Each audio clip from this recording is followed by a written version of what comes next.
Good evening, boxing fans, and welcome to a special Tuesday edition. Wait a minute, it's not a special edition. It's our regular Tuesday edition of Enter It's the our Ring regular Live. one. Our Yep. regular. Welcome, everybody. It is Tuesday, November 2nd in the glorious year of 2021. What's going on, AJ? Oh man, I gotta tell you, man, I've been on cloud nine the last couple of days. I tell you, redemption is sweet. I'll tell you, I don't know what it is, but all the fighters that I've ever had the opportunity of meeting, through you with your relationship, and your friendship with the great Robert Alcazar and guys like John Molina, Rene Moreno, Jaime Munguia, Yeah, so many guys. Michael Norado. I mean, the list just goes on, even the new guys like Max. But I got to tell you, the time when we were over at the Quiet Cannon and, I finally got an opportunity to meet Chon Zepeda, it just showed you, a true humble. And I'll tell you right now, it feels so good when you see a guy that, he just deserved. But we're going to get to that. But I tell you that's why I've been on cloud nine. Yeah. I still got, my voice is still gone a little bit for something that didn't last very long. Yeah. So first things first, how's everything going?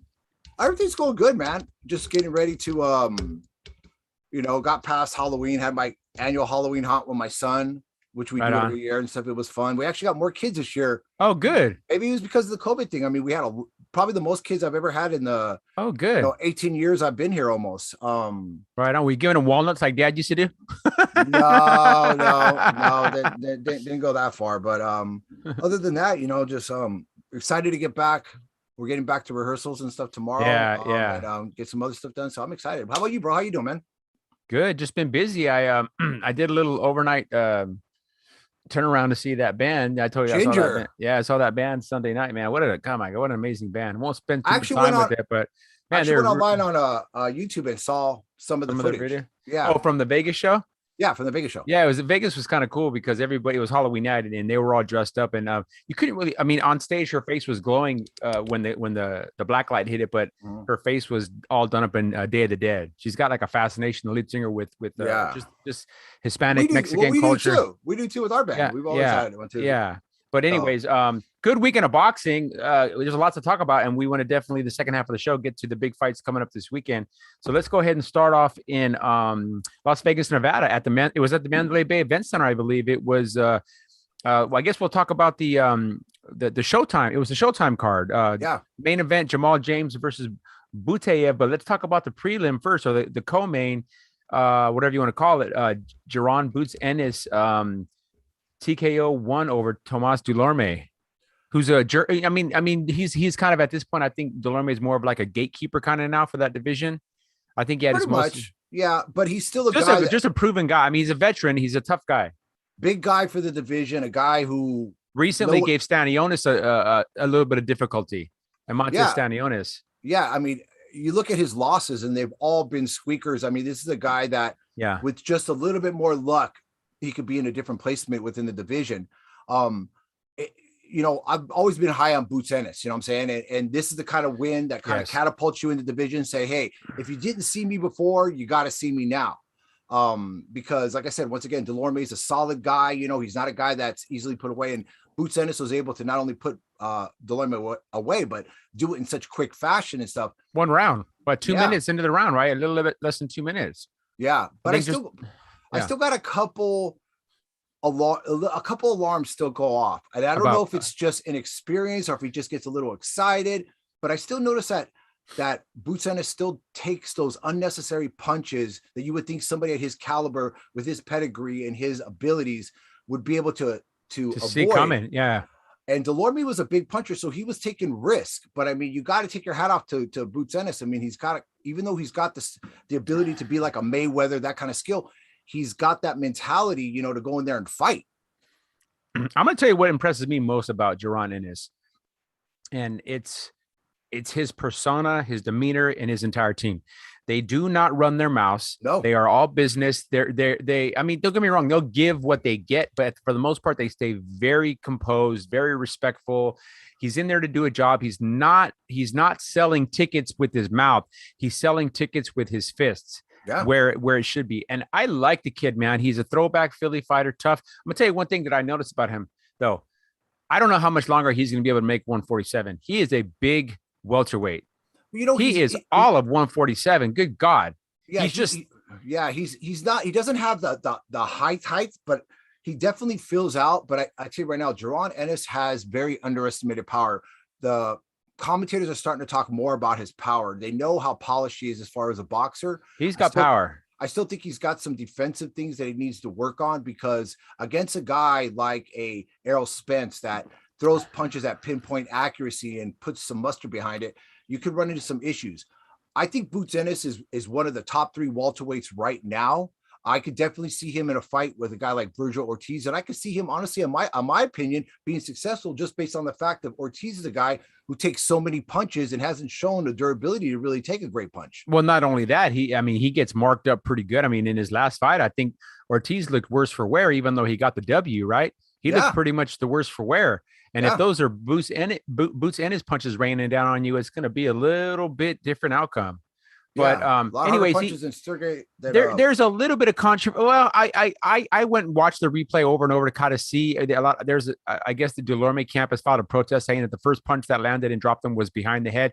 It kind of was a little bit here, but I think you really can't blame Boots. I don't think it was intentional. I think it was just a matter of Delorme was kind of coming down and he just threw that punch, and that's just where it caught him. I don't think it was intentional. He's not a dirty fighter. No. He's not looking for any. It happens all the time in boxing. And it does. It happens every time. On Delorme, for a guy that's got that kind of height, he kept ducking his head down like that and throwing and lunging with a hook to try to catch Boots to the body. Yeah, Boots is just following through on his punches. It doesn't matter where it lands. If it lands in his back, his neck, the side of his head, the back of his head, wherever, he just threw the punch. Yeah. So I mean, I'm guessing that'll fall on deaf ears, and that'll just be an afterthought within a week or 10 days or whatever. But we definitely want to talk a little bit about the main event. And here's a guy that I didn't know much about, this Butayev, this Russian kid. I really didn't. I know he's got a record of 11. Is he 11-1 or 11-0? He's 11-0. 11-0. I mean, he doesn't have this big stellar record, but as it would be the case with a lot of these Eastern European fighters, they have such extensive amateur backgrounds. I think the guy had over 300 fights as an amateur. So they're very well experienced. And he ended up stopping Jamal James in the 9th round. And I don't know if you want to say winning that title, because he was technically, Jamal James was the title, the interim or title or champion in recess or whatever. I don't even know what classification the WBA gave the belt that he was in possession of. But either way, it's a great win for Butayev. I think Jamal James's problem is he's been a little bit too inactive. Yeah.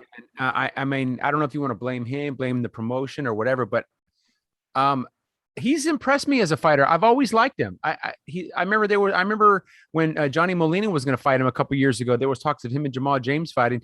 It didn't come to fruition, but I remember meeting him in Vegas, and just super nice guy, very humble. His team was humble and very respectful to John Molina. But I don't know, man. I think that's just that frame, that durability, Yeah. Don't get me wrong. He went out on his shield. He went down swinging.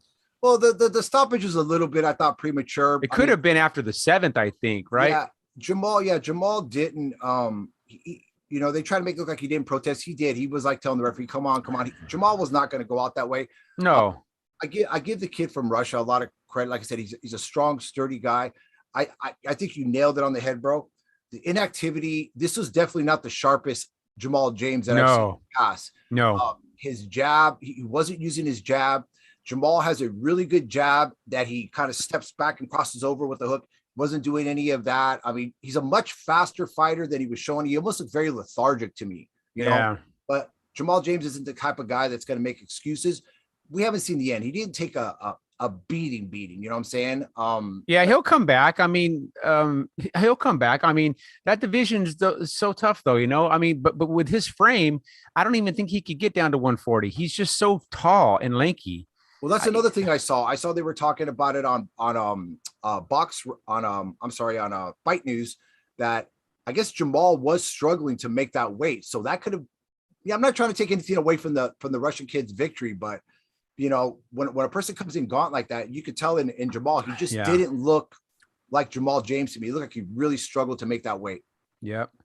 Well, so now the talk that I'm hearing, I mean, it's early chatter, but I'm hearing that they're going to try to set up an Ugas versus Stanionis fight. And then the winner of that, this Butayev will get a crack at Then I'm also hearing that Boots Ennis said he's ready to take on Butayev at any time, but I don't think they'll go that route yet. They're going to let Stanionis and Ugas fight it out. Is it a little bit too much for Stanionis this early? I don't know. I mean, I still think he's 2 or 3 fights away from really. He's a tough kid. He's durable and he's got good skills. Doesn't really have that knockout power. He wins just on sheer relentless, being relentless and the pressure. But interesting. Yeah, I definitely don't think like I said, I mean, I haven't been overly impressive with Stanionis. He's had some fights where a few fights ago he looked good, but I think really good. He looked to me, honestly, in his last couple of performances, even though he was successful in his performance against, and I can't think of his name right now, but he was another solid guy, a guy who would actually who's been around for a while, veteran, but he's another guy that just takes a lot of punches. And there was moments there where you just kind of told yourself, is this guy even going to win this fight? And they ended up coming back and stopping the guy. But he's definitely not as strong as this other kid that just beat Jamal James. Yeah, I just don't think Stanionis is a guy that I would put a whole lot of a shine on right now, especially with how immensely talented that division is right now. He's going to get outshined unless he ends up getting a fight against maybe like a Virgil or two and just really shines and does something he wasn't expected to do. It's going to be hard. Yeah, it's definitely a talent-rich division, man. So very much so. Let's go ahead and jump across country. So those fights took place in Vegas. Let's go ahead and jump to the fight that got us all excited in the title of the show today.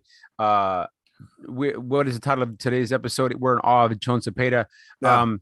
Chon Zepeda wins by a spectacular first round TKO. It could have been a knockout. I mean, if the referee wouldn't have jumped in, there's no way that this kid was going to beat the count. But either way, Chon Zepeda gets sweet revenge on this Josue Vargas, this guy that used to be he used to be part of the Mayweather team, and then there was a rift, and then he signed with Top Rank. Top Rank was doing a good job of moving him up. He basically called Chon Zepeda out on social medias, DM'd him for the fight multiple times. He basically talked his way into a fight and probably got a career high payday. But I don't care what he said after or what his dad says. We'll recover. We'll bounce back. That kind of beating in that fashion, or that kind of knockout in that fashion, psychologically does something to a fighter. And he's already, in my opinion, he's already psychologically and mentally fragile and weak, because you only talk the way he does when, it's like they say, little dogs yap, yap, yap, yap, yap, because it's out of fear. Big dogs don't have to bark because they're not afraid of you, right? A little dog will bark. Either way. Absolutely. What is your thoughts on that fight? I mean, I think I heard you all the way from Chino to. I'll tell you. We had spoke, me and you had talked the day before, and I told you one of the things that I thought was going to be an advantage, because at first I was thinking maybe Chon's to go in there and kind of, feel this kid out. But then I kind of thought about it afterwards. This kid being 23 years old, being, he thrusted himself into this situation in front of his hometown. We know how the Puerto Rican fans get, so he's hyped. So when a person is over anxious and not really thinking about, they're not thinking about defense. He's just trying to go in there and dazzle and stuff. And you don't do something like that against somebody who's a dangerous puncher like Chon Zepeda. So Zepeda did exactly what he had to do. He continued to move forward. You saw right away that Chon, just in the one time when Vargas threw a quick combination at Zepeda, he moved just easily. And it was almost like the Matrix. It was almost like this kind of like, and you just knew that Chon was like, all right, dude, this kid is not who he thinks he is. But Zepeda said it best. And I hope Zepeda went out and patented what he said, because Andre Ward and Tim Bradley are going to start using this in every commentation. And that is, Chon said, there's levels to this game. This is boxing. You just can't jump people, leapfrog, and figure that you're going to go in there and do something. This isn't MMA where, you could be a WWE wrestler and all of a sudden come in one fight later and fight for the title and win it. This is boxing. This takes years. Chon has struggled and sacrificed his career.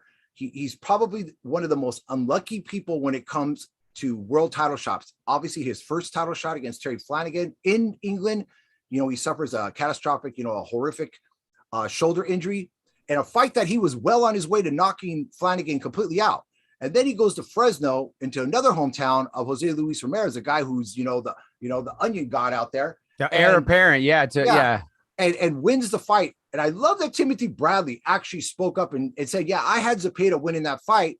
They lose it. But what really got under my skin was Andre Ward. Once again, Andre Ward shows his colors of the fact that he just hates to put shine on anybody unless it's somebody that he has some type of association with, or anybody that's outside of the Top Rank banner. We all know that Zepeda's with Zamper. He's not a fully signed person with, he only has probably a contractual agreement thing with Top Rank. But there was something that I did on Andre Ward. He does this podcast that's called The Ward, like the word. And I had put on there, I know I'm yapping, but this is kind of good. He kept mentioning that Zepeda was hot and cold. I wanted him to elaborate on that. I go, so I'm going to put Zepeda's career in a nutshell so you understand. I go, this is a man who's not hot and cold. You don't have the record that he has. You don't have the victory over the fighters that he has. The highest knockout, one of the highest knockout percentages at 140 pounds. I go, so when you say hot and cold, yeah, he admitted that he wasn't up for a 38-year-old Hank Lundy. So maybe he didn't take certain risks. Maybe he wanted to give his body a little bit more time. Based that was fresh off the 5-round fight of the year, Baranchik. Yeah. So how do you call the Baranchik fight? I know you said that was a lukewarm thing where it went back and forth. Well, I'll tell you something right now. Your champion, your undisputed champion right now, Josh Taylor, had the same issues with Baranchik. He was hurt multiple times. He was cut in the fight. He eventually got to Baranchik. But I mean, the bottom line is, did he put Baranchik away the way Zepeda did? Yeah. So when he gets past that, then Zepeda goes on to beat guys like, Pedraza, probably next to Tank Davis, the most dominating performance over Pedraza. The thing is that Andre Ward doesn't understand is that Zepeda doesn't have to fight these fights. He can sit back, eat a sandwich, and wait. He's the number one contender. I don't know why they kept calling him number two. He's the number one contender across the board in the world at 140 pounds. He's the next opponent after Cantrell for Josh Taylor. Catterall, I'm sorry.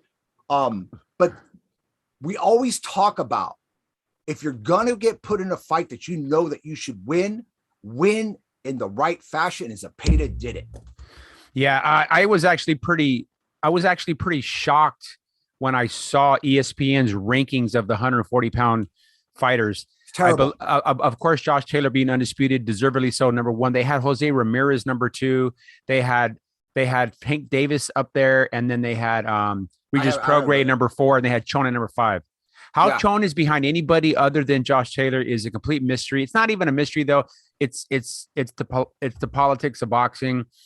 Like you said, he's not with Top Rank. He's with Zamper. He's only co-promoted by Top Rank. What I was a little bit disappointed in was I got to be honest, and I don't know if there's maybe there's a quarantine issue or whatever, but I was disappointed that Fernando Beltran wasn't there in attendance. His right-hand man was there, the other representative of Zamper, but Fernando's got to be there because everything that happened leading up to this fight, with just the tension that was building during the press conference, and how Chon was obviously staying very poised and respectful, whereas the other team was just running their mouth the entire time. Chon said it after the weigh-in, but before the actual fight, he said, this commission should have saw that this situation was going to get out of hand, because there wasn't any bad blood from the Zepeda camp.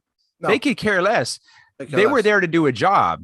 They've been there, but they've been there, done that. And you're absolutely right. And Beltran could have been his attorney. He could have been his negotiator. He could have been there, basically going to bat for him. But either way, at the end of the day, it didn't matter. Chon made short work of the kid, humbled him for the moment, because the kid will not remain humble. He'll already start making excuses. I mean, if he hasn't already, he says something, well, he caught me cold, he this and that, blah, blah, blah. Well, that's whose fault is that? If you're cold, that's your fault. What really gets to me, bro, is, and I'm going to blame ESPN and I'm going to blame their association with Top Rank, because to me, even though they are putting on some good fights, they've become the Sky Sports of the United States. And I'm going to tell you why. Yeah. They're so one-sided. Instead of them focusing all of that energy that they focus on trying to make excuses and how Vargas is going to come back and talking to his dad, they should have focused on this moment and where Zepeda goes from this moment, and maybe start to lay that ground down, that yellow brick road that leads to where it doesn't matter. It could be anywhere. Zepeda's proved it before. He doesn't care where it is, going towards Josh Taylor. If Taylor's successful in his fight against Catterall.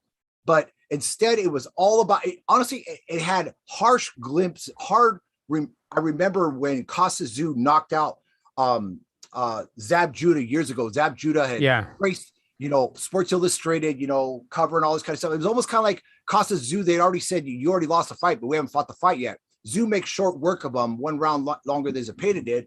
Mm-hmm. And all the focus was on how Judah would come back, even though Judah exploded and all this kind of thing. To me, ESPN and Top Rank, their credibility is I put about as much weight in their credibility as I do Rolling Stone magazine when they put out the top 50 drummers or the top 50 guitars. Oh yeah, or top anything when it comes to that magazine. It makes you wonder if they even know anything about half the people that they're talking about. They don't. And you're right. The focus should have been more on Zepeda and a little bit less. But I get it. That was their prospect. That was the guy that they were maybe at some point with all the money that came in on Vargas, they figured, okay, well, Zepeda is a good name. Blah blah blah. They thought, and I read this all over social media and in YouTube and everybody. They thought for some reason Zepeda was his best days were behind him, and I said, based off of what? Maybe a lackluster performance against Hank Lundy, who makes it difficult for everybody. One fight prior to that, he's knocking Baranchik out. In about 12 months and 20 days time, right? 23 days time. Chon Zepeda has given us the fight of the year and another highlight reel knockout that everybody's talking about. All you got to do is go on and everywhere Google and talk boxing, and they're showing, whether it be memes or GIFs or just highlight reels of that 1 minute, 45 second beatdown. So you're right. I didn't get to really elaborate or chime in on Andre Ward, but Andre Ward is shameful. I have zero respect for Andre Ward. There's times where he actually speaks truth. It's probably about 2% of the time. Mm-hmm. The other 98% of the time, he's just towing the company line or basically admiring people that he has an affiliation with, whether it be Shakur Stevenson, whoever. But it's really, really just, I mean, it was actually uncomfortable for a minute there when you heard him and Bradley talking, and Bradley just there was definitely some tension there. Him. Yeah, I mean, Andre Ward must have stole Bradley's apple out of his lunch or something. I'm going to tell you something. Tim Bradley knows Chon Zepeda. Oh yeah, Chon Zepeda sparred with Tim Bradley down at Coachella multiple times. He knows Chon. He knows what he's capable of. Okay. So he's probably listening to Andre saying, Dre, you don't know what you're dealing with here. You don't really know, because he's been semi-critical of Zepeda as well. But I think that's his job, because like I said, Zepeda is not the top ranked guy, but Ward is just overly critical. It's very simple. Chon Zepeda in 2 fights, right? October the 3rd, 2020 against Baranchik, and October the 30th, 2021 against Josue Vargas, has given us more memorable minutes. Those 6 rounds were more memorable than all of Andre Ward's entire career. Well, that's what I said. That's not even an opinion. That's a fact. Can anybody sit back and think and reflect and go, man, that was that time Andre Ward was in that fight? And that there's not a moment in any one of his fights, other than when he got dropped by Kovalev in that second round, that's even memorable. And we've seen Andre Ward fight live multiple times. I saw him fight Arthur Abraham. We saw him fight Delvin Rodriguez here in Ontario. He's utterly forgettable. He's a hater. Oh, yeah. And he continues to try to throw shade at Chon. If I was Chon, I wouldn't even do an interview with him in the pre-fight meeting. I'll do the pre-fight meeting, but I'm not doing it with this guy, because this guy's a hater. And his brothers told me the same thing. I'm not speaking out of turn, but he says, yeah, the guy's a hater. The guy never gives us the credit we deserve. He never gives anybody the credit. He reminds me of Sergio Mora and how Sergio Mora is about Jaime Munguia. But Ward's consistently shown, and I hate to say it, and I'm not trying to bring race into it, but especially when it goes to Mexican, Latino fighters and stuff, he always seems to have this spite that he pushes towards them and stuff. You go back and you look at Ward's career. And well, he's a very jealous guy. No, he's very jealous. And that's why he injected himself into the Caleb Plant camp and what he's doing. And don't be surprised if Zepeda gets his opportunity against, which he should get, and he will get, against Josh Taylor. If Josh Taylor is successful against Catterall.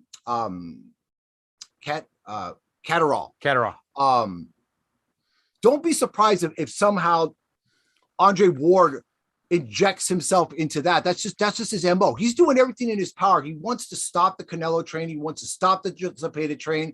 He wants to elevate the Shakur Stevens train, and he wants to elevate whatever other person, whether it be Teofimo Lopez, whatever. But you look at Andre Ward's career. You go back to even the fight right before, when he lost to Kovalev, when he fought Alexander Brand. You're talking about a stinker. Even though Ward won the fight. Oh, Rob Brandt? Well, it's Alexander Brand. Oh, yeah. Okay. You know, he goes out there and he puts a stinker out there and stuff, just like he did against Sullivan Bro. I mean, it would put you to sleep. Yeah, that's what I'm saying. He's utterly forgettable as a fighter. Oh, yeah. And they don't even talk about the fact of when Andre Ward, when he was severely hurt against guys like Edwin Rodriguez, you know, a guy, you know, comes. There's so many times Andre Ward was so mediocre in his performance. And, you know, if you even mention something about, you know, his performance and stuff, it was like he had a million excuses. We're going to talk about excuses in a minute when we talk about Robert Garcia, but that's a whole nother thing. But, you know, the bottom line is Andre Ward's a guy who never faced the best when the best were on top. You know, he always got guys coming off of something bad and stuff. And, you know, rather than him put some shine on Zepeda, he did everything to diminish Zepeda's performance and make every excuse for this kid who came in with a big mouth and got hit by a perfect shot. And the sad thing about it, honestly, I honestly don't think Zepeda put a whole lot behind it.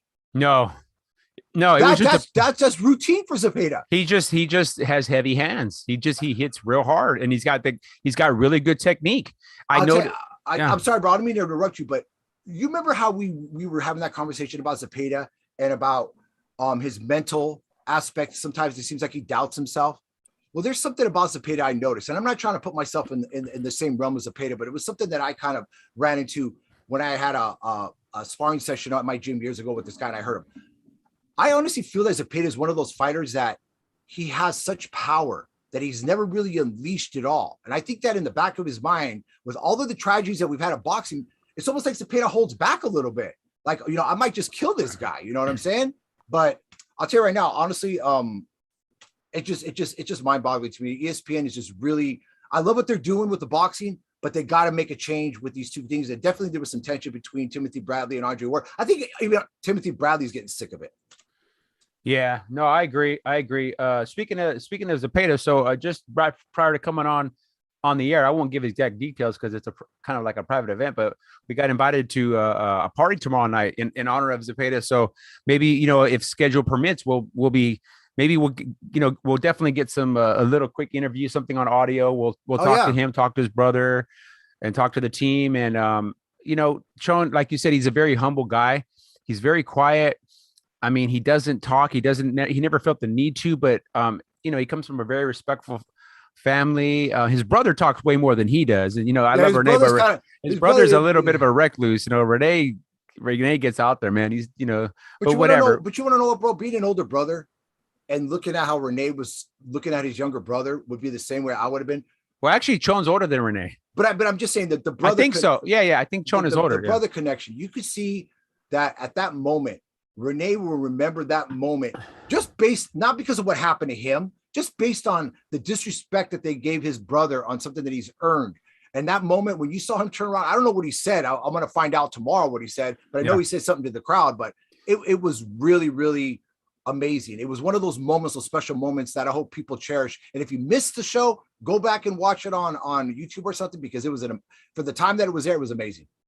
Yeah, and what the New York Athletic Commission did to Renee was very unfortunate. Uncalled for. It was uncalled for. And the trainer that stepped in, you know, was a guy that I've never met. No, I did. I met Julian Chu one time at Westside Boxing in LA. It was for one of the Golden Boy, you know, media events or whatever, you know, the what do they call them, the media workouts. But he's actually a very knowledgeable guy. I mean, he's still, you know, marginally experienced, but he's very knowledgeable. I've heard him break down some fights and talk about certain things. He used to train, I think, or he might still train at Brian Pullman's gym. Is that his name?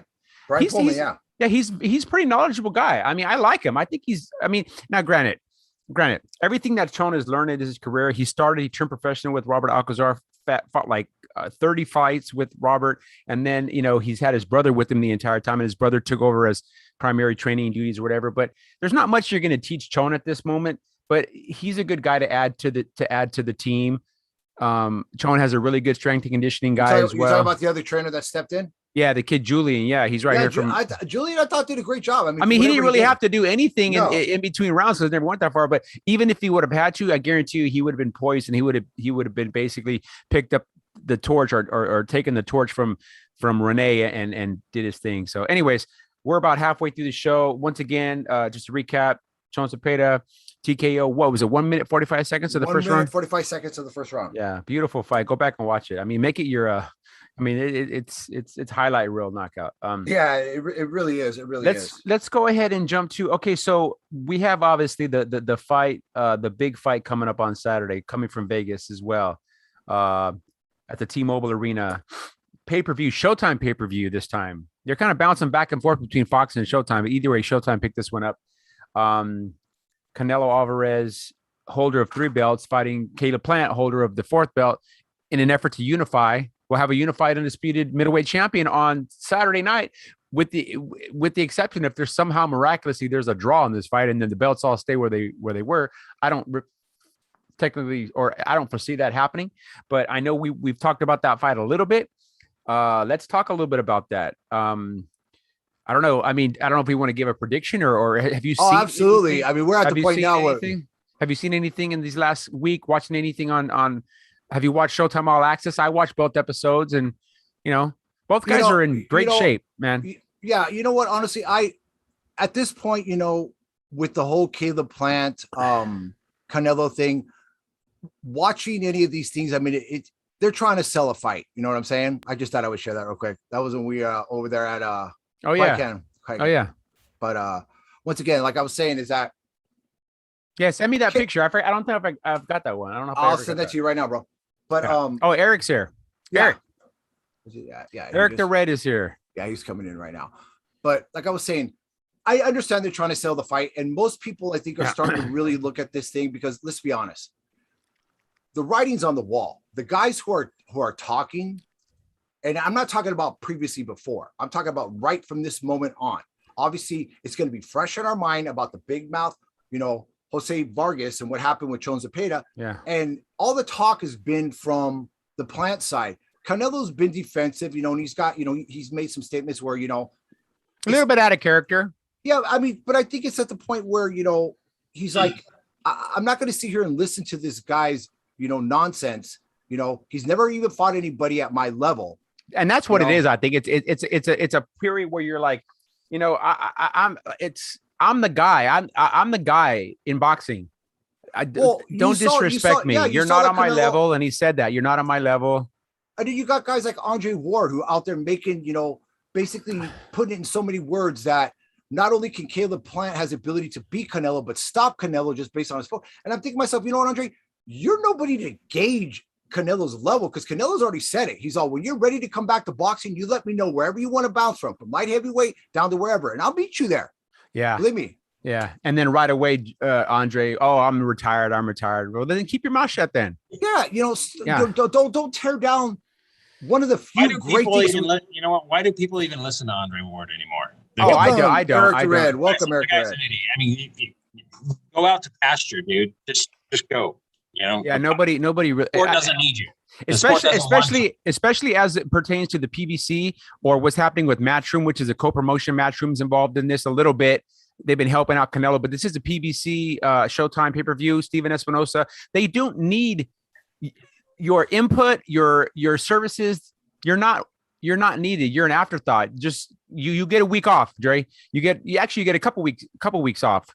Or no, you'll be working Friday covering the Michaela Mayer fight on Friday from your offices in NorCal. You'll be commentating on that fight and nothing against Michaela Mayer. I like her story, but that fight is an afterthought. I mean, well, the thing is like, when you have a fighter that everything that comes out of his mouth in the beginning, Dre wasn't always like that, but it seems as of late, everything's been very negative. They bounce back and forth too, him and Bradley. Like one day Bradley's telling the truth, next day Dre's telling you, like, man, I can't figure these guys out. Well, I can tell you something right now. I'm noticing a little bit of a shift in the conversation when it talks about Terrence Bud Crawford and Sean Porter. We could talk about that later, but let's continue talking about what we're talking about right now with Canelo Alvarez. I know you guys probably already said, talked about a fight. I want to just throw a quick little shout out. Chon, freaking beautiful, man. Yeah, we're gonna go. Me and Mike are going to a party tomorrow for him tomorrow.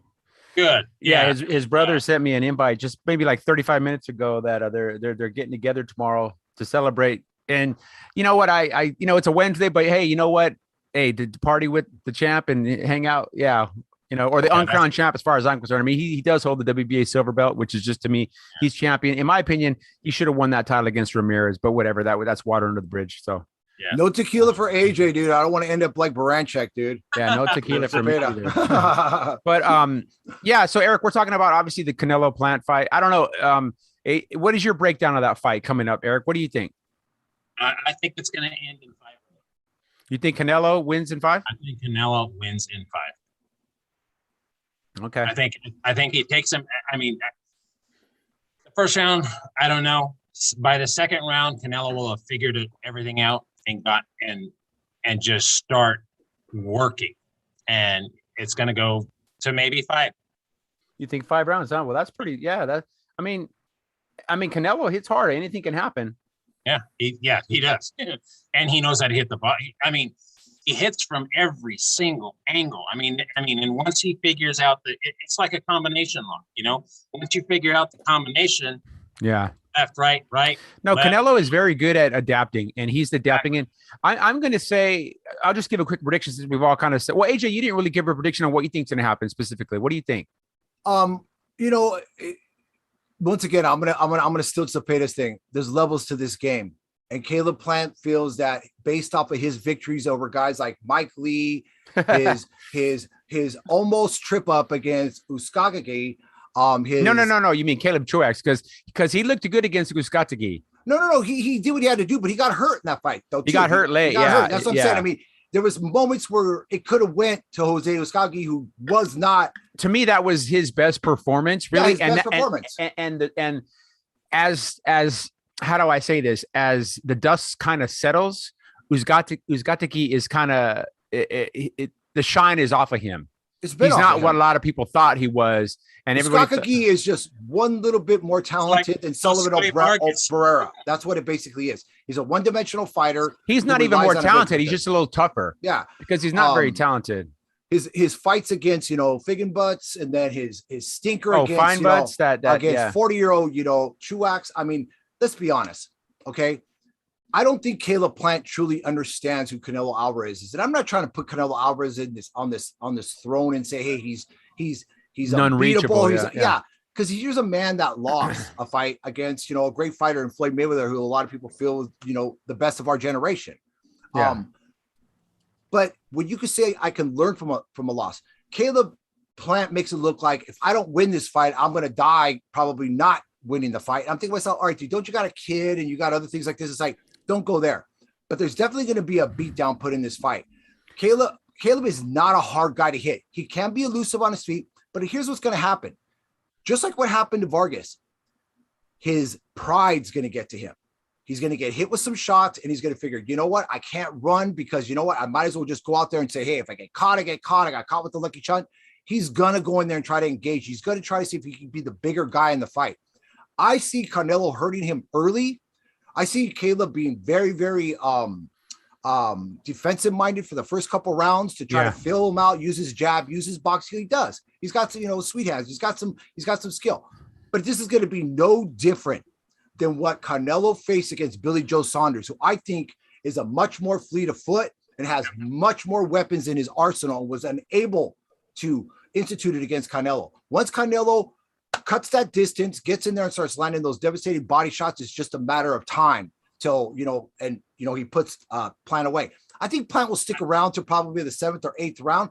It's definitely not going to a decision. I don't see that happening at all. I see Canelo, if it even gets towards the 8th, 9th, and 10th round, I see Canelo really turning up the heat just to stop this guy, because he would consider it a personal loss if this guy goes 12 rounds with him. Yeah, that's good. Yeah, that's very true. I think also there is pride involved in this fight. That's what AJ was saying. Yeah, from Canelo. He's fighting, like he said, this isn't just for him. This is for all of Mexico, and he's a very proud Mexican. Well, and he wants to be the first ever undisputed at 168. Exactly. There's never been one, right? And it's going to be, that's what's going to drive him. I think, quite honestly, that's what's going to drive him to take this guy out in 5. Well, let's be honest. If Canelo wins this fight, there could be arguments that he could go down as not the greatest, but one of the greatest. But he's definitely catapulted himself up to the Julio Cesar Chavez status almost. And if he continues, and he's still such a young guy, because he turned pro at 15. He's still got a lot of years. So there's still a lot of good opportunities out there for Canelo Alvarez. Yeah. Now, that's true. Now, let's look at the other side. I'm going to give my prediction really quick. Here's what I think is going to happen. And you guys, I'm not going to be popular by saying this. I don't think Canelo stops Plant per se a stoppage. I think he stops him. I think he batters him up. He busts his face up, and it either gets stopped somewhere between rounds 7 and 9 on cuts, or he just wins just a one-sided decision because Caleb will just survive, do well for the first half of the fight, and then just be elusive and hold for the balance of the fight. Because I think physically he is strong. He looks strong. There's no doubt I think Canelo is going to win the fight, but I don't think it's going to be this destruction. Well, his face is going to be worse for wear. Let's put it this way. That cut that was a result of that little incident at the weight or the press conference, that is not healed properly. If you look at Caleb's, he's got that there's a very noticeable scar that runs right there, right on the cheekbone. Yep. I give it 3 rounds, and that thing is open. Now, I mean, granted, it's not in the eye. It's not going to impede his vision, but once that starts to swell, it's going to be a problem. And if someone like Uzcategui and Caleb Truex can mark up Caleb Plant, I mean, Canelo's going to have no problem marking him up. But I'm going to say that Canelo wins by stoppage due to cuts or just a wide UD. I'm talking like 118 to 110. That's what I'm thinking. I'll close on my end. Caleb would have to fight the perfect fight for 12 rounds but you see, to even hold Canelo off, and I don't think he's got the stamina to do that. Well, like you said, the best we ever saw Caleb Truex was against Uzcategui, and even his best, even if you were to elevate him another clip above, it's still not good enough. Yeah. He just doesn't have those. We don't even know if he has those that resilience to be able to rebuild himself. What happens if Canelo drops him early? This is something that Caleb has never been in a situation. Now, don't get me wrong, this is boxing, but I'm going to go back to the press conference when Plant tried to sucker punch Alvarez. Go back and watch it. He came in like he wasn't going to do nothing and throws a punch. Alvarez eludes it and catches him. There was your preview right there. So Caleb thinks he's so fast. Well, guess what? Canelo's just a little faster. I'm telling you, he's not who he thinks he is. He's fast when you're fighting guys like Uzcategui and Mike Lee, but now you're fighting Canelo Alvarez, and he brings a different level every time he steps into the ring. I think also, guys, the body shots that Canelo's landing on him or slow him down. Oh, it's going to slow him down big time. Well, that's what the German did. The German did that, but just didn't follow through. There's going to be some major body blows as well. So, I'm sticking to 5 rounds, guys. 5 rounds. Yeah. I mean, you don't think Canelo's with his people right now with the Reynoso saying, damn it, dude. Zepeda just goes out there and does it again, dude. I'm never going to get this highlight reel since I knocked out, what's his name? James Kirkland. James Kirkland. He wants that James Kirkland moment again. He figured, if I get this guy in the right place at the right time, I just might be able to get it. We'll see. Yeah. I mean, I'm not overly excited for the prelims or the undercard, but then again, I've been saying this for months, and I'm not gonna waver now and be a hypocrite. On paper, the undercard doesn't look all that great. Does that mean we might not get a great fight? Hell no. We could get 2-3 great fights. Yeah. Right. You just never know. When these guys step into the ring, you just never know who's going to show up on that day. I mean, there's a lot of names that are, younger names. It's crazy when PBC puts on I guess maybe the argument or maybe the criticism is that, well, this shouldn't be a pay-per-view. This should just be a Showtime fight or whatever. But they got to understand this is Canelo Alvarez. Canelo Alvarez demands. It doesn't matter. He could fight anybody, and it's going to be pay-per-view worthy because people pay to see Canelo win. It's that simple. Canelo's the only person who's really bringing in, other than maybe the heavyweights and a few other ones that are bringing in those kind of numbers. Now, the only other person I can think would even touch that, and I know we're a little biased, would probably be Tim Tszyu doing a pay-per-view back in Australia. He'll pull in those kind of numbers. Yeah. But out here, Bud Crawford, as much as excited I am about the Bud Crawford Terrence Sean Porter fight, the numbers aren't going to be great because I'm going to be honest with you. I'm going to say it again. The people that are going to watch are the people that are coming off the bus from Sean Porter. Bud don't bring nobody to the party. Bud's the guy that shows up, doesn't bring chips, beer, nothing. He don't do nothing. I'm a little bit conflicted. I have a dilemma on November the 20th because Rene Moreno and Maximilius Castro are both fighting that night in Arizona. So I'd love to be there, dude. I would rather watch that than watch Yeah. this, because honestly, as much as I think Bud Crawford is probably going to suffer his first defeat based on the fact that he's fighting a guy that actually is coming to fight, not a guy who's coming off of a loss, not a guy who's at the wrong division at the wrong time. Yeah, This a is guy a coming guy- up, or Yeah. 2 divisions or whatever. Yeah. He's No, a guy- I'll be in Arizona. I mean, I'll catch the highlights of the Crawford Porter fight, but I'll be there in Arizona. But I mean, Hopefully, like- we can all be there. So Yeah, but the thing with Porter's not coming to lose. You can see Porter understands. He saw something in Bud Crawford. It's something we were talking about. Strength. Yeah. Bud can't handle a strong fighter. You saw it against Lucas. You saw it years ago against Gamboa. He cannot handle a strong fighter. Nobody's more physically stronger than Sean Porter, especially that his dad's got him back to his old football training, strength and conditioning. I'm telling you, this is going to be a different level, not just for the punches coming at him, but the physicality. It's going to be like almost like what Tyson Fury was able to do against Deontay Wilder. That physical aspect, when you're pushing a fighter around and you're throwing him around, it takes its wear and tear. yeah. So we've all kind of made our, I guess we say predictions. I think we all are in agreement that we see Canelo victory becoming the first champion at 168. If you guys want to maybe spend a little bit more time on that, let's say it's Saturday, it's midnight, the aftermath. Canelo wins that fight. He's now the undisputed champion at 168. Where does he go? Does he fight Benavidez? Does he stay at 168? No. Does he go back down to 160? Does he go to 175? What do you think he does? If you don't mind me go first, I don't see Canelo going back down to 160 for this mere reason. The opportunities, even though there are some opportunities, Canelo understands that the young guys that are going to bring the money, guys like Munguia, are going to step up eventually because they're going to outgrow the size. Why step down and rehash an old memory with Gennady Golovkin? Let's be honest. Gennady was a great fighter in his own time, but he hasn't fought anybody. He's got the Japanese kid, Murata that he's getting ready to fight is not what you consider one of the top caliber guy, but he's the type of guy that could trip you up. Yeah. Gennady's done nothing to help his argument and get into Canelo fight where people are going to buy it. If Gennady really wanted that third fight, he would have left 160 a long time ago. Yeah, he doesn't want that because let's be honest. Yeah. Would Gennady do what Canelo's doing right now at 168? No, he wouldn't. Would he have ventured to light heavyweight and took on guys like Sergey Kovalev? No, he wouldn't. So it's the same argument I get. If for some reason we have these champions at 160, guys like Demetrius Andre, who's getting ready, to fight another. I don't even know who he's fighting. Who? Demetrius Andre? Yeah. Yeah, he's fighting against. I'll tell you that in just a second. It's a complete insult to the fact that this guy holds a belt. Saying that he holds a belt and what he's doing. Okay, I give more credit. The only champion, honestly, I'll be honest, I'll give champ credit to in 160 is Charlo.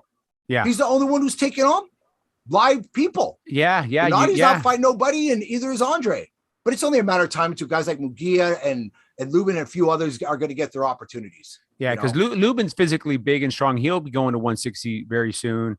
Maybe even, I don't know, maybe Jarrett Hurd will serve himself better to go up that 6 pounds. I don't know why he hasn't already, man. Right. I don't understand that. He was so dead in that last fight, man. I mean, you could see it. I don't know. Is he afraid?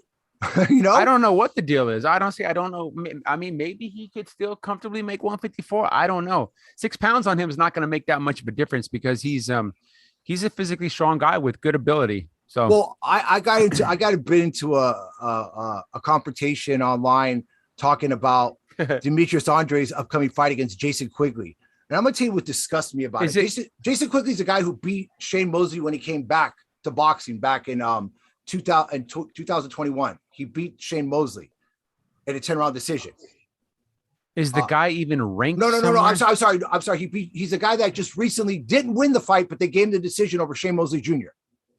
Oh, Shane Mosley Jr. Okay, yeah. Okay. So let's be honest. Shane Mosley Jr., he's not a bad fighter, but let's be honest, he picked up. He's not going to be a world champion, okay? No. So Quigley gets this controversial decision, and he's thrusted how, I have no idea, into this position where Quigley's only defeat was when he was knocked out devastatingly by Turiano Johnson back in 2019, which is still fresh on his mind, another Munguia victim. I'm starting to see a trend here where people are fighting for world titles. If anybody's got to be frustrated in boxing, it's got to be Jaime Munguia. He's like, Jesus Christ, all the guys that I beat that are beating guys are getting title shots. Is it a coincidence that him and Zepeda are both promoted by Zanfer Promotions? I tell you, man, we got to do a show and talk about this. There's something going on, man. Yeah. Well, yeah, because they're kind of like the odd man out. You got the big ones, you got Top Rank, you got PBC, you got Matchroom, and then you've got, I don't want to call them second tier, but then you got the Zanfers and now you got Probellum coming back, Ring Stars rebranded, whatever. So,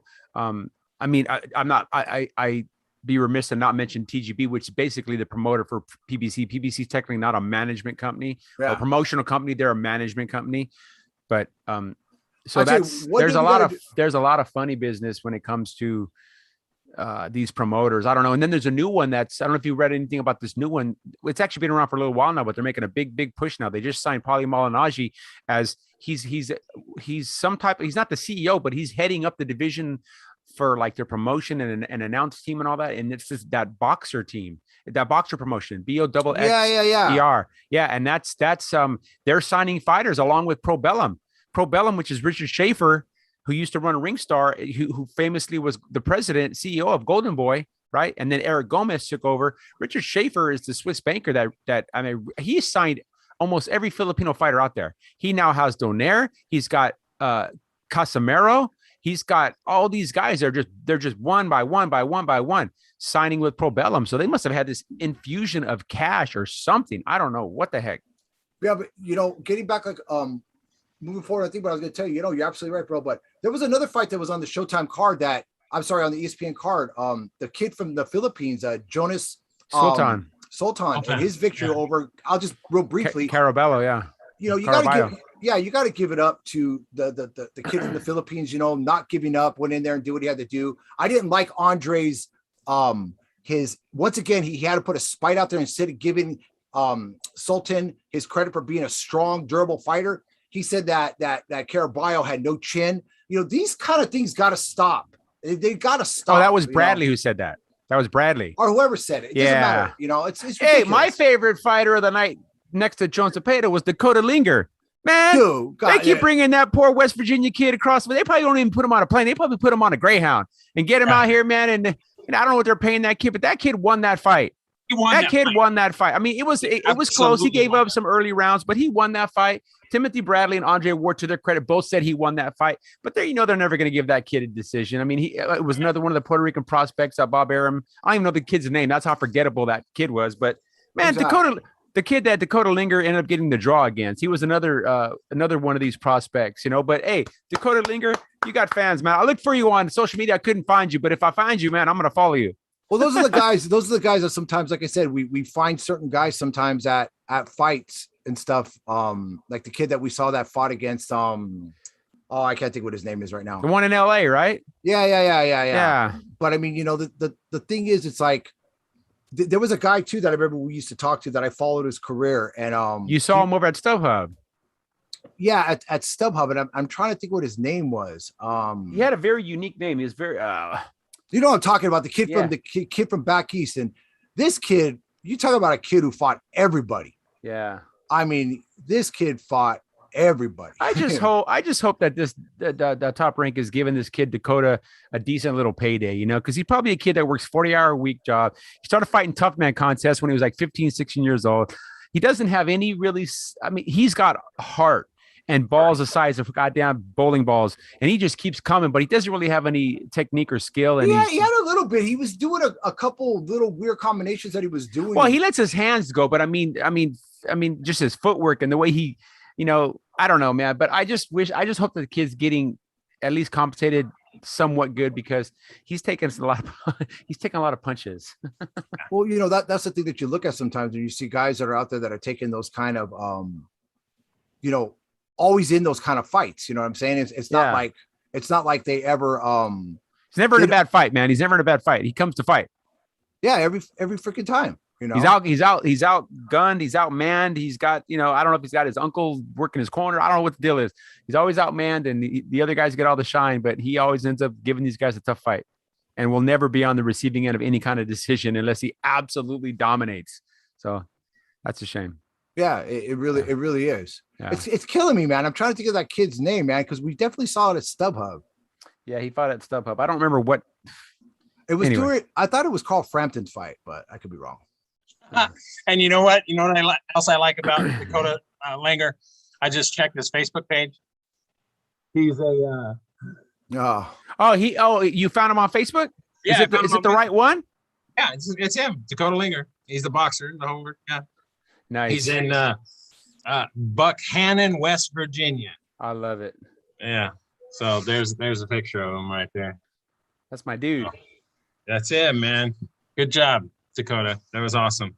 You know, we were texting through the fight too, and at the end I was like, they're gonna rob this kid. Yeah, you knew that was coming, man. Rob this kid. And so this week, so obviously we got the Canelo Alvarez, and then on Friday, obviously we got Michaela Maris fight, against that.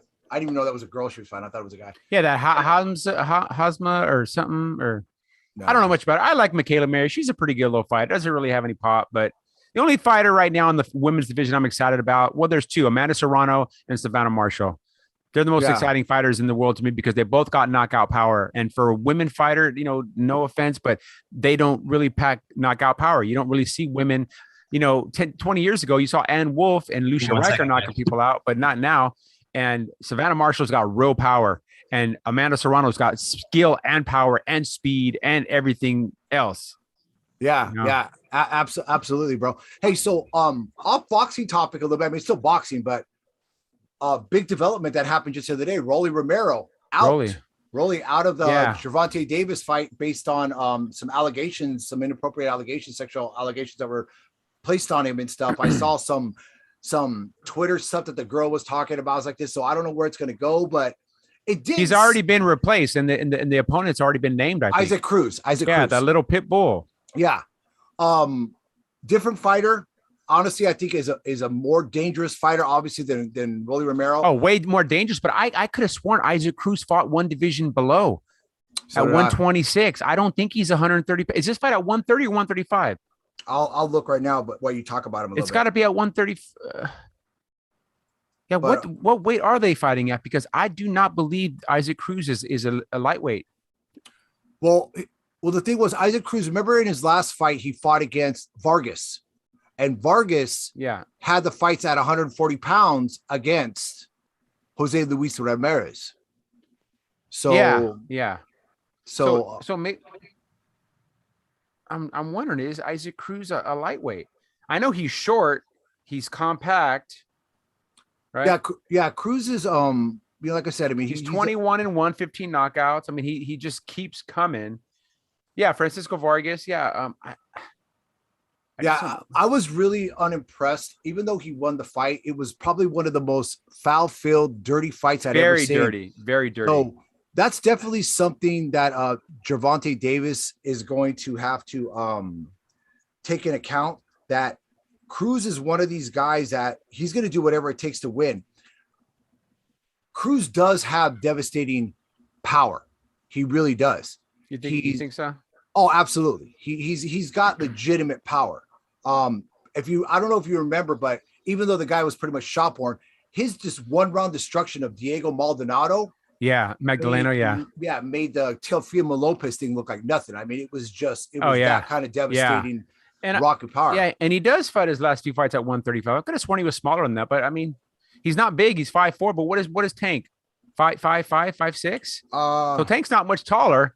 I mean, I think the question is going to be is what kind of chin does Cruz have? We know Tank's got a pretty good chin. I've never seen, like I said, in the fights that I've seen Cruz in his fights, I've never seen him hurt or anything like this. Vargas caught him a couple times, and Vargas is actually a big puncher. Francisco Vargas was a good puncher. Is this still a pay-per-view fight? By the way, it's looking right now. It is still a pay-per-view fight, huh? The only thing that comes out to me though, but the guy was a bigger guy, and I saw the fight, and I honestly thought Cruz lost the fight, and that was against Thomas Matisse back in 2020. I thought Cruz lost the fight, but they gave him. I remember that fight. Over Matisse. I do remember that. Coming off of his big victory over Valenzuela and a few other people. But like I said, he's been on a roll. He's been just basically doing that, rolling over people and stuff. Yeah. It's gonna be one of those situations where Tank can't get reckless because this is a different type of fighter. He's a smaller guy. His punches are gonna be coming up rather than coming down. This guy only has one speed. He fast forward. Yeah. He's not going to try to box Tank. He's just going to try to steamroll Tank. Yeah. And if Tank can, create that separation, because Tank's a very, very heavy-handed guy, but it's usually from guys that are retreating from him. It's really not guys that are coming at him. So it's intriguing. I saw that and I was like, wow. I'm going to tell you why too, bro. Tank is notoriously, even though he's such a heavy-handed guy, go back and watch his fights, even his fight against Leo Santa Cruz. He was losing that fight. He's a notoriously slow starter. Yeah. It really takes a round or two for Tank to get his engine running. That's a problem in this Cruz fight. Cruz is going to jump on him from the opening bell. That's what Cruz does. He's going to come for the first round knockout. His trainers know, everybody knows Tank is a slow starter. Tank even admits slow starter.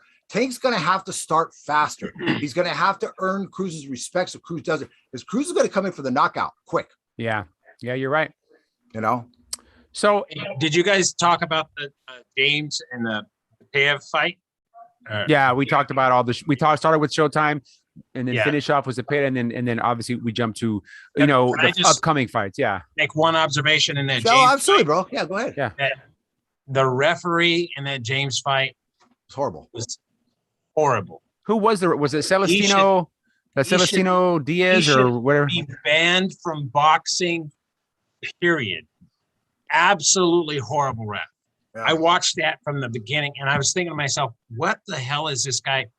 I mean, he could. What was it? Was it because of what the punishment that Jamal was taking, James, or just he just was out of position? No, not out of position. I mean, I saw every time James started to get a little bit aggressive, do something, this guy would break the action on him every time. Oh, I was like, what are you all doing, the time. Dude? He time. Broke that. It's every freaking time. You can't break that rhythm, man. You can't break that rhythm. As soon as James started doing something, they gave him a warning. I know exactly what you're talking about, Eric.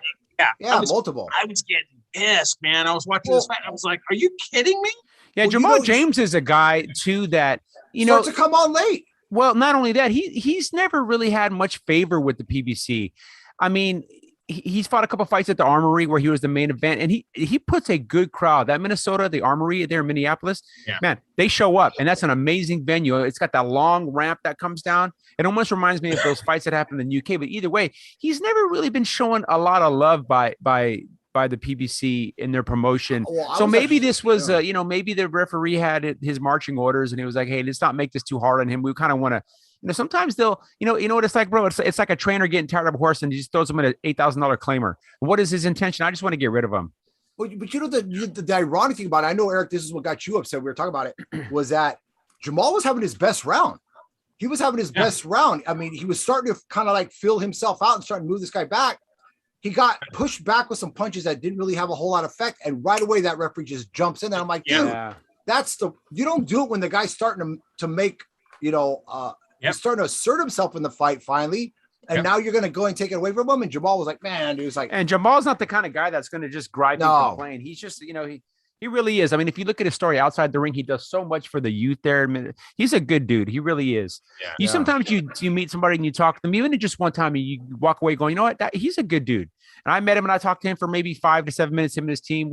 Because it was actually funny when I was there, I had all the belts with me. I was at the MGM Grand Garden Arena and he was walking with his team, and I stopped talking to him real quick, and I told him, these are all Molina's belts. I said, that was the fight where he threw his back out. And long story short, the fight with Lipinets got canceled, and he didn't know anything about it. He's like, oh, no, because like I said, there was talk of him and Johnny fighting, but just a nice guy, man. And I told him, I said, hey, man, I really enjoy watching you fight. I said, you're really a good fighter, but I hope he can come back from that. Like you said, AJ, it wasn't this devastating loss, but they got to find the right place for him, man.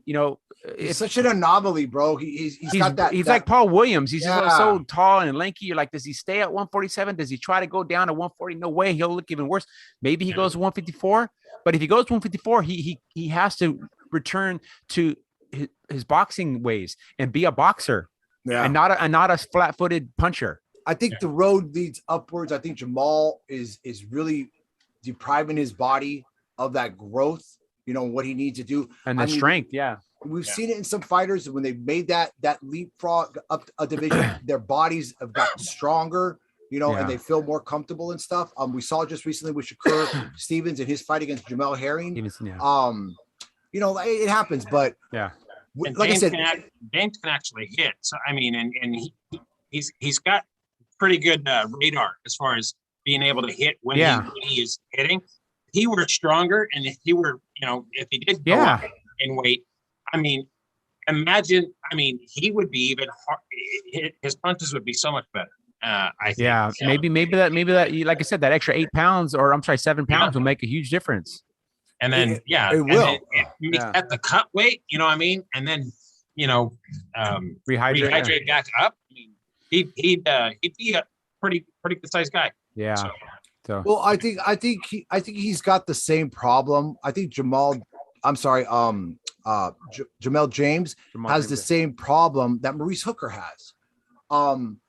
They're just kind of like in these things, but the one thing about that I was really confused about was Jamel. He usually uses his height and and he wasn't. He was like he was fighting in a phone booth, like he wanted. And he's a guy that likes to get in there and fight, inside fight, like Maurice Hooker does too. But it just wasn't his regular MO. And it wasn't that this guy was so strong and he wasn't crushing James. Yeah, his face was worse for wear, but a lot of that could have been with the headbutts. I mean, the guy when the few rounds that got to the fight, I was like, when are you going to get this guy to stop hitting James with his head? Yeah. But I've noticed, I hate to say it though, man, but I'm noticing a lot of Russian fighters lately, man. The same guy that fought against Liam Smith. I see a lot of dirty tactics, man. These dirty tactics, they really got to get a handle on it. I know maybe back in the Steel Curtain, whatever they do things differently. But out here, man, you got to stop some of that shit. But hey, let's talk a little bit, Mike, before we get off. Let's talk about Munguia coming up. Well, I mean, I think we should just devote an entire segment to that show, like a good 20, 30 minutes. But I mean, we could talk just for 5 minutes. That fight is coming up next week. So we got Canelo, Munguia, the Crawford fight, December 5th. We had December 5th. Tim Tszયુ's November 17th. December 5th, there's a big fight. I can't remember who. The following November 17th, that's Ricky's funeral. What? November 17th is Ricky's funeral. Yeah, and that night, later on that night is Tim Tszયુ's fight against Inoue. And then we have December 11th, you got Lomachenko versus Comey. So there's the year boxing's finishing off strong, man. Yeah, you got Brandon Figueroa against Fulton, and obviously you got the Teofimo versus George Kambosos fight still coming up. November 24th, right? To 27th. 27th, yeah. November 27th. I'll believe that fight when I see it. Yeah, there's something I'm going to talk to you about real quick. The Lomachenko fight, the Comey fight was really confusing to me. To me, it's one of these fights that Lomachenko should win, which he will win. He'll win in devastating fashion, but it does nothing. Is this just maybe you have kind of a different look as far as how you look at Lomachenko, Mike? What's your take on that and why this fight's happening? Well, how many losses does Comey have? A couple. Yeah, he's got one, right? Yeah, but he's not. He's a guy who won a championship. Who really shouldn't have won a championship. He was the least threatening of all the other champions and stuff. I think it just comes down to, hey, you know what? He wants to stay active. Is this a way for him to gauge himself against Teofimo? Because I notice he keeps taking on Teofimo's victims. Well, he said that. He said everybody that you beat, I'm going to beat in more devastating fashion, so that you are forced to give me my return shot. So is he going to knock the guy out in one round? Because Teofimo took him out in two. Yeah, maybe he does. Maybe he goes out there and tries to get him out one round. I don't know. I mean, if he does, we're like, hey, this guy's sticking true to his word. He's calling his shot and he's doing it. So we'll see. Yeah. I tell you, the thing that really gets me about Lomachenko right now and stuff, he showed that he is back to where he needs to be in his devastating victory, dominant victory over Nakatani. But I do not want to see him go down that same road that Gennady Golovkin does and waste these few precious years he has left in boxing, chasing something that you're never going to catch. Yeah, he won't. He won't. He's different. He's cut from a different cloth than Gennady. Big time. Because I just noticed all the conversations that I ever see whenever they're talking Lomachenko, it's all Teofimo this. It's like, I understand you want to get your titles back, but if the guy's not going to fight you, I mean, let's be honest. After he fights Kambosos, Lomachenko's not on his radar. So who's the number one contender? Go after the number one contender. Fighting Richard Comey, I understand he's a guy who's still rated. You got to go after the higher guys and thrust yourself like Chon Zepeda did. Put yourself in a situation where they can't duck you, they can't sidestep you because you're the next guy in line. Yeah, well, that's the only way you're going to get it. Unfortunately, even if you're the number one guy in line, they get so. And I'm not a fan of Dillian White, but how long has that guy been the WBC number one contender for like the last 2.5, 3 years? I was actually excited. I'll be honest with you, I was actually kind of excited to watch that fight. Him against Valine, right? That was going to be a good fight. I mean, I know Dillian can have his things, but there's sometimes I like how Dillian, the things he says. He's not a bad guy. You know what I'm saying? He's just a no nonsense fighter. He just, he's a guy that goes in there and he does it. You got to admit it. The guy's taking some devastating losses. And, even in his losses, the guy's always a warrior. Think about it. Every fight the guy's been in that he lost, he's had the other guy on the ground. So he's a guy that comes, win or lose, it's going to be an exciting fight. That's true. That's true. All right, guys, we're about 15 minutes over, man. Let's go ahead and wrap this one up until Sunday. Sorry, I was late, guys. It's all right. We have obviously, let's just recap. We have a great fight coming up Saturday night. We hope it's going to be a great fight. I think it'll be very entertaining. Let's just hope one or two of those undercard bouts surprise us. I just don't want to deja vu of Chon Zepeda. I want to get a couple rounds. Exactly. Exactly. Dude, I barely opened up my bean dip. I had my chip, and all of a sudden, Chon's like, it's over, dude. It's a good thing you didn't go to the bathroom. You would have missed it. Oh, hell no. What the hell happened? But hey, good show today, guys. Yeah, good show. So, we'll wrap it up. We'll be back on Sunday. Thanks for tuning in, everybody. Hit the like button, subscribe. I hear that if you like and subscribe and send it to 10 of your friends to like, subscribe, you get a free can of Fritos bean dip. And what did you say, AJ? A day old cup of coffee. Was it a day old cup of coffee? And a donut and a day old cup of coffee at the. Anyways, I can't remember, dude. Anyway, so tune in Sunday, guys. We're gonna do a recap of obviously this weekend's fights. Have a great weekend. Like, subscribe, tell your friends. For all of us at Enter the Ring Live, Mighty Mike, AJ Rage, and Eric Thread. See you guys later. Have a good night. See you later.